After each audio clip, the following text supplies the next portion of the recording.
Link museum.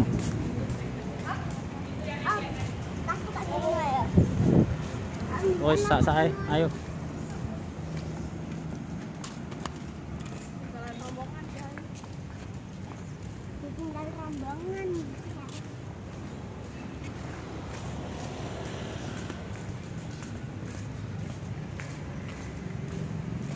Oh, free wifi.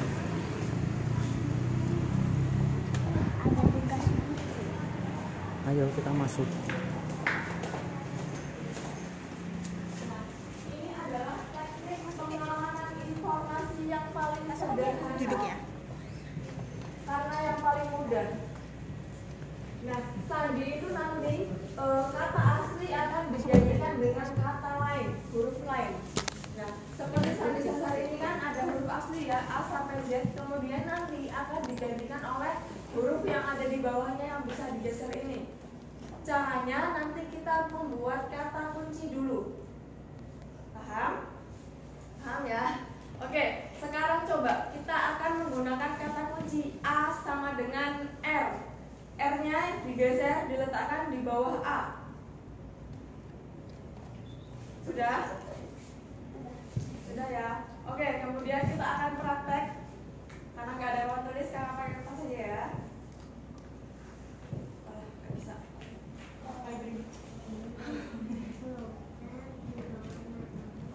Oke, kita akan praktek untuk menyandikan.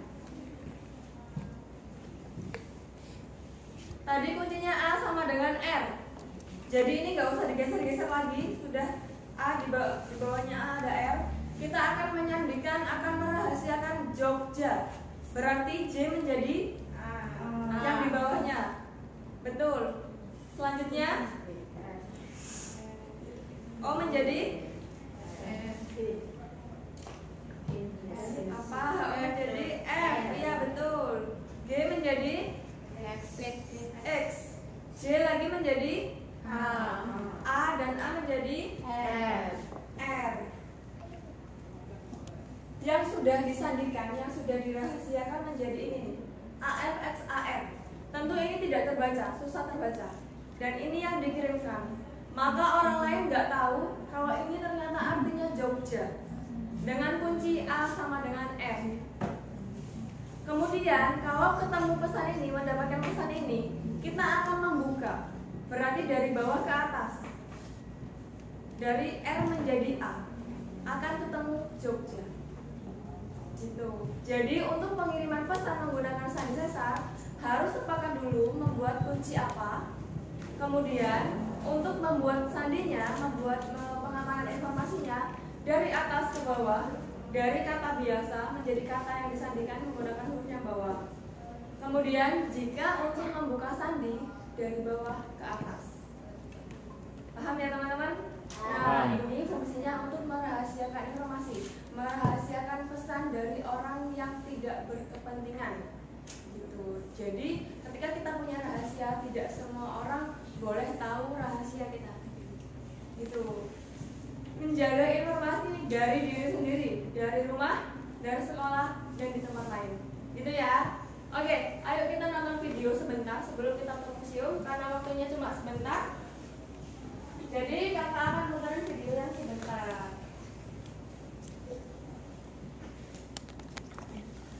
Di sini. Sejak ribuan tahun yang lalu, pengamanan informasi telah dilakukan oleh bangsa-bangsa besar di dunia. Hal ini ditandai dengan berbagai macam teknik atau metode penyajian pada masa lampau. Dan sejarah persandian Republik Indonesia berawal dari sini. Pasca kemerdekaan, penjajah masih ingin kembali menguasai tanah air kita. Kemudian berpindahlah ibu kota ke Yogyakarta. Di kota inilah dibentuk dinas kode oleh Dr. Biono Kertopati dengan sistem sandi yang tertulis dalam buku Kode C. Saat meletus agresi militer Belanda kedua, kantor jawatan sandi diserbu oleh tentara musuh.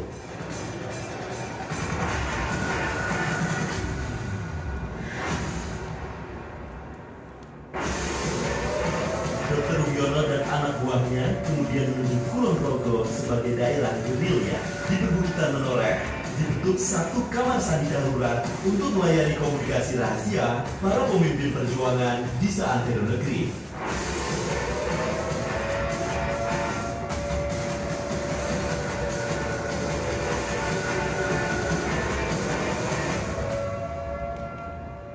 Melalui era pensil dan kertas, teknologi persandian terus berkembang. Dan di zaman teknologi digital, data menjelma sebagai komoditas baru.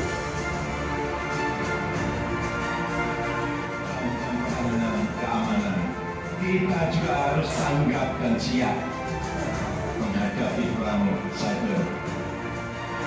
Sesuai Perpres nomor 28 tahun 2021, BSSN mengambil langkah yang diperlukan untuk melaksanakan perintah Presiden Republik Indonesia dalam rangka mewujudkan kedaulatan Indonesia di ruang siber. Melalui sistem operasi keamanan siber nasional, BSSN mampu mendeteksi dan mengatasi berbagai ancaman serangan siber. Tugas BSSN sebagai institusi pemerintah bertanggung jawab memberikan layanan keamanan siber kepada berbagai institusi pemerintah. BSSN juga mengimplementasikan teknologi informasi dan komunikasi di berbagai unit kerja BSSN. Dalam upaya meningkatkan budaya keamanan informasi, melalui edukasi kepada masyarakat, dibentuklah Museum Sandi untuk mendukung pelaksanaan tugas dan fungsi Badan Siber dan Sandi Negara BSSN. Selamat datang di Museum Sandi, Badan Siber dan Sandi Negara.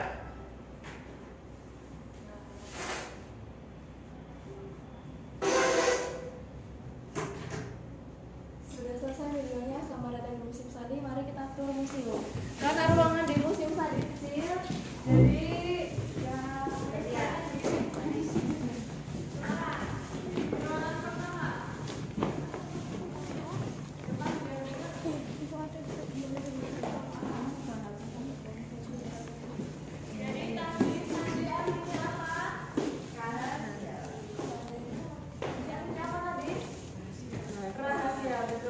jadi ini persandian sudah dipakai di berbagai negara dari zaman dulu sebelum Masehi. Dari 3000 tahun sebelum Masehi, udah lama banget. Seperti ada cuneiform, seperti itu bentuknya di belakang. Nah, itu namanya kode sandi. Hanya mereka yang tahu. Karena rahasia hanya terbatas saja yang tahu. Ayo sekarang masuk ke apa? Kemudian di sini ada hieroglif. Hieroglif digunakan oleh bangsa Mesir, ditulis di dinding-dinding mereka. Kemudian di sini ada akbas. Nah, kalau sandi akbas ini kuncinya sudah permanen, A sama dengan Z. Jadi hanya dibalik. A menjadi Z, Z menjadi A. Hanya dibalik. Kemudian di sini bangsa Yunani menggunakan skytelegraph. Ini seperti ini, pengamanan informasinya. Jadi ini bisa dibaca, kakak bacain ya. Cryptography is the art of keeping a message secure by brass. Intinya ini adalah sebuah pesan yang dikirimkan. Kemudian pesannya sudah habis sampai sini. Nah, ini ditulis huruf yang sama sampai akhir. Agar tidak terjadi kekosongan, maka harus ditulis huruf yang sama sampai akhir. Yang dikirimkan hanya lembaran pesannya saja. Ini. Maka ini tidak akan terbaca. Begitu. Ini tidak akan terbaca menjadi huruf yang acak. Kemudian di sini ada Z yang tadi mengakhiri pesan, di sini juga ada. Kalau ini kosong akan muncul kecurigaan musuh, dicurigai oleh musuh. Nah, yang dikirimkan hanya lembaran pesannya saja. Pengirim dan penerima sudah punya alat baca tabung dengan diameter yang sama. Kalau ini dililitkan ke tabung yang lebih besar atau lebih kecil, tentu tidak terbaca. Begitu. Oke, kemudian sebelahnya ada sandi sesar yang sudah tadi kita pelajari. Yang ini ada Alberti, mirip dengan sesar, tapi kalau Alberti yang di dalam diputar, kalau tadi kita yang di bawah digeser. Oke, di belakang sana ada namanya tato. Ini merupakan teknik untuk mengamankan informasi juga oleh bangsa Yunani, kerajaan Yunani kuno. Jadi dulu menggunakan seorang budak yang diutus untuk mengirimkan pesan rahasia. Cara bagaimana? Budak digunduli kepalanya, kemudian ditato, ditulis dengan pesan yang akan disampaikan dengan paku panas di agar permanen. Sakit ya. Kemudian dia akan pergi mengirimkan pesan setelah rambutnya tumbuh. Jadi dari penulisan pesan sampai dia pergi untuk mengirimkan pesan itu waktunya cukup lama, karena nunggu rambutnya tumbuh untuk menutupi pesan di kulit kepalanya. Dengan begini dia tidak akan dicurigai kalau ternyata dia membawa pesan rahasia. Nah, dia akan berjalan kaki kurang lebih 3 bulan melewati 111 pos. Bisa dibayangkan kalau dia tidak ada rambutnya akan langsung kelihatan kepalanya ada pesan rahasianya. Terakhir di sini ada namanya cardan grill. Ini juga teknik untuk merahasiakan informasi teman-teman. Ini langsung kakak bacain aja ya karena waktu kita nggak lama. Ini ada bolong-bolong, isinya per huruf.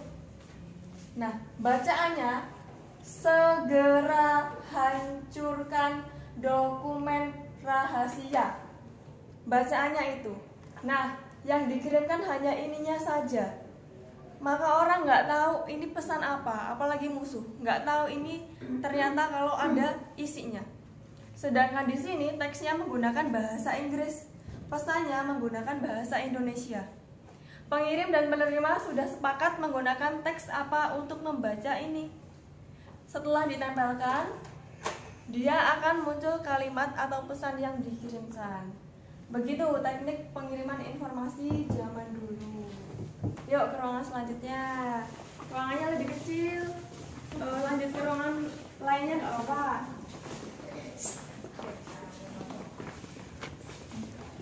Yuk lanjut ke sana nggak apa-apa. Nah, disinilah awal mula persandian di Indonesia. Suaranya bisa didengar ya.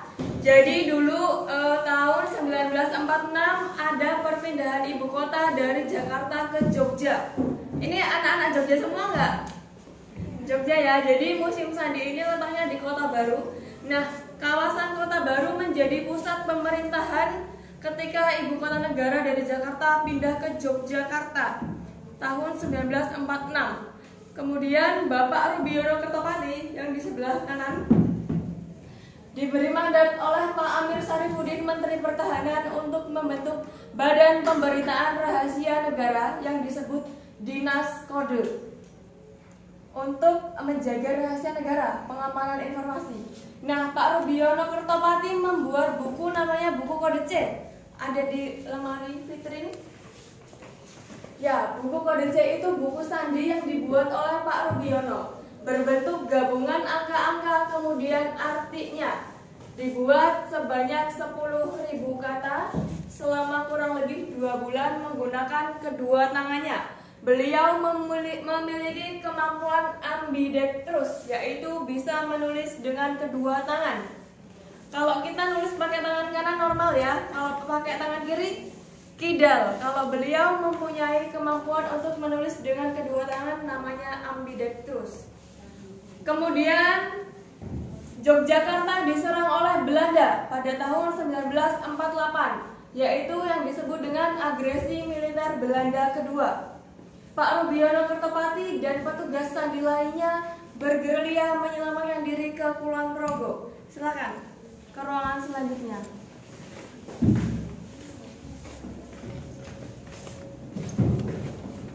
Nah, disinilah di Kulon Progo ada petugas sandi namanya Pak Sugiatmo dan Pak Sumartijo tinggal di salah satu rumah warga.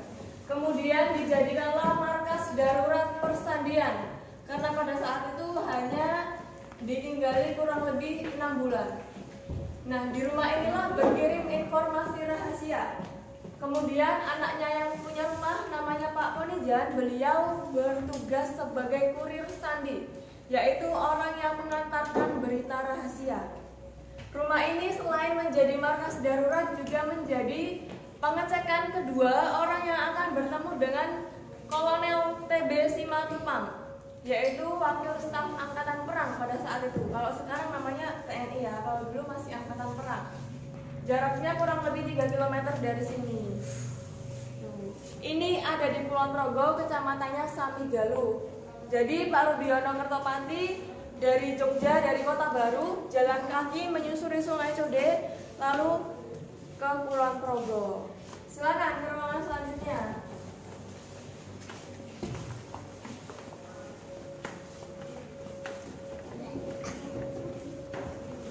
Oke, di sini ada replika sepeda yang digunakan oleh petugas sandi, kurir sandi untuk mengantarkan pesan rahasia.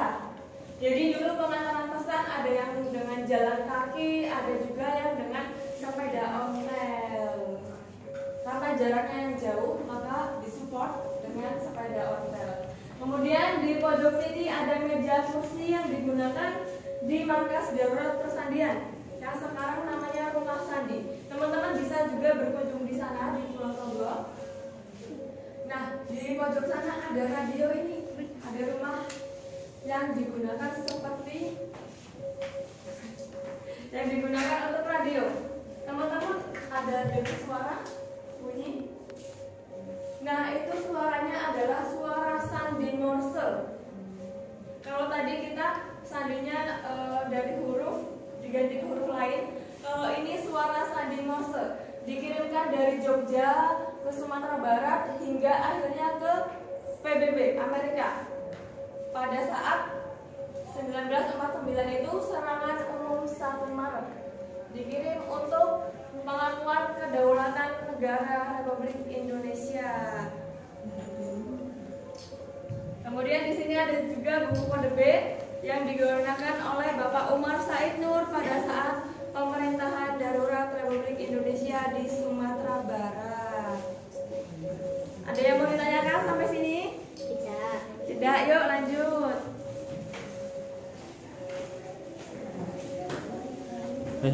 Do not touch.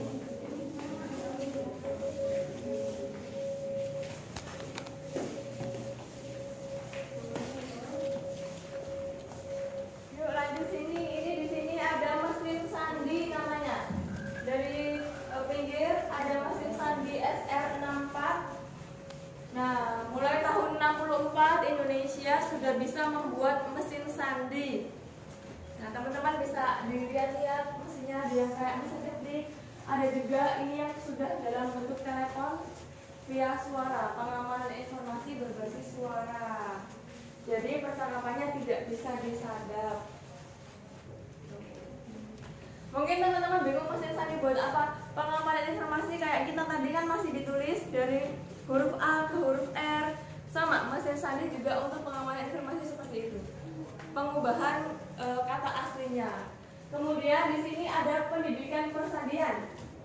Tahun 70-an dibentuklah Aksara, Akademi Sandi Negara. Sekolah persandian merupakan sekolah kedinasan lembaga sandi negara. Kemudian ketika sudah menjadi Badan Siber dan Sandi Negara, sekolah kedinasannya berubah nama menjadi Politeknik Siber dan Sandi Negara. Mungkin teman-teman besok kalau udah lulus SMA bisa melanjutkan di sini.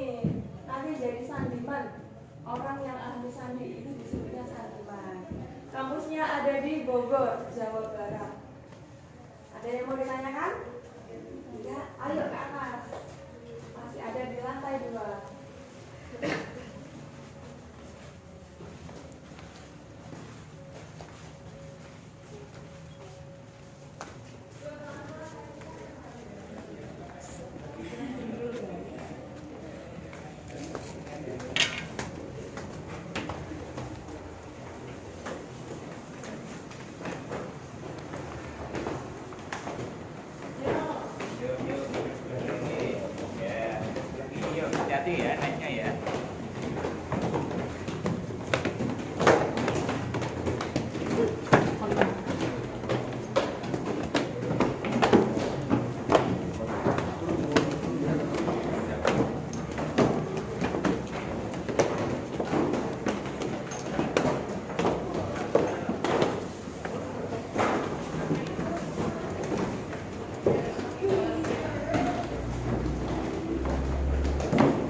adalah seorang dokter dan intelijen.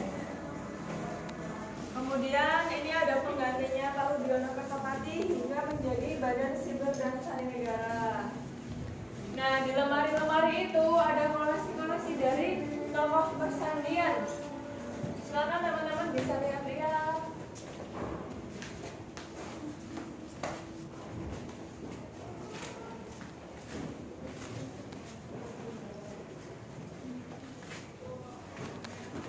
Silakan kalau mau ada yang ditanyakan.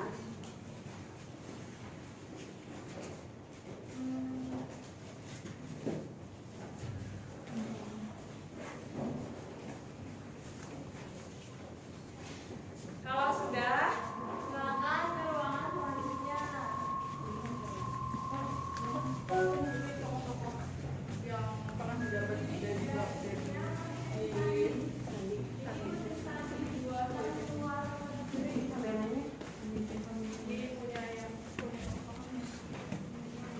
Nah, di papan itu juga ada negara-negara yang mempunyai badan pemberitaan rahasia negara. Kemudian museum sandi di dunia hanya ada 4, di Inggris, Amerika, Indonesia, dan Rusia. Jadi di Indonesia Wow. hanya di Kota Baru. Luar biasa.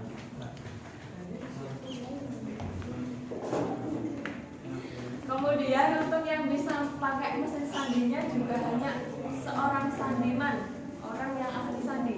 Tidak semua orang bisa dan tidak semua orang boleh. Nah, ini udah ruangan terakhir.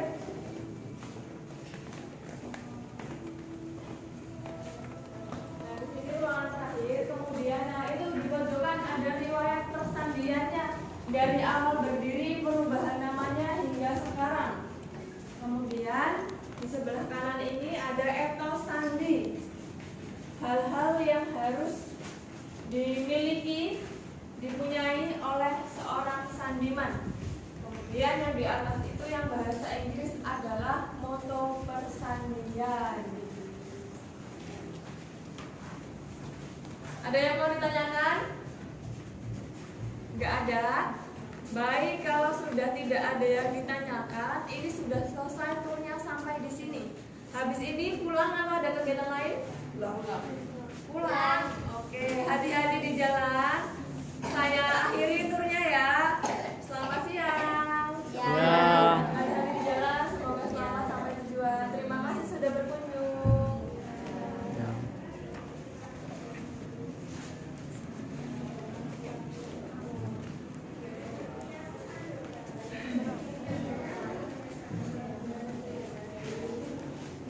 Yang di Bapak tadi itu bawahnya ada kayak apa namanya itu beda gitu. Oh iya, kayak broker itu bukan yang foto dulu. Iya, saya ambil mana dek mesinan sandi. Namanya saya pakai broker.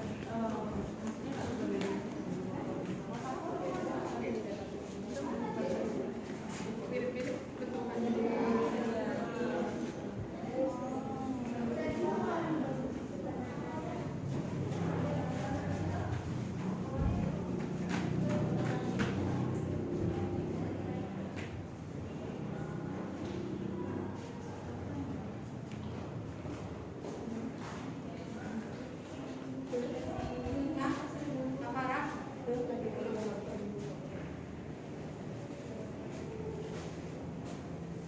Rangkang.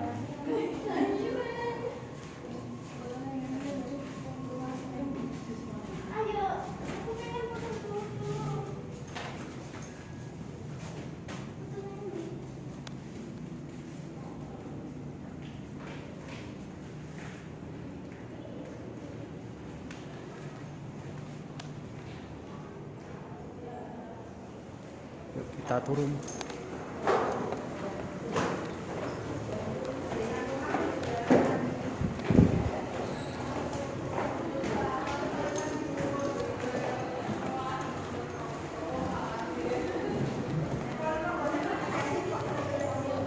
Hah?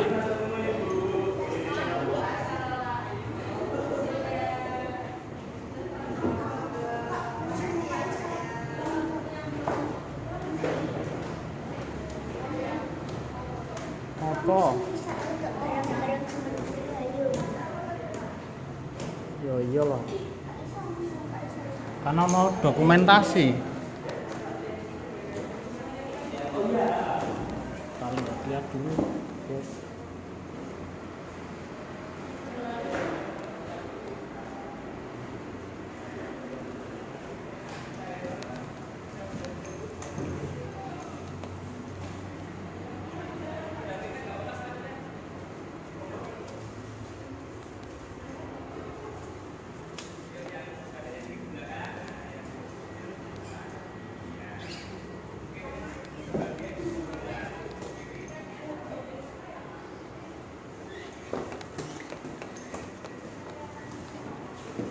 Museum Sandi.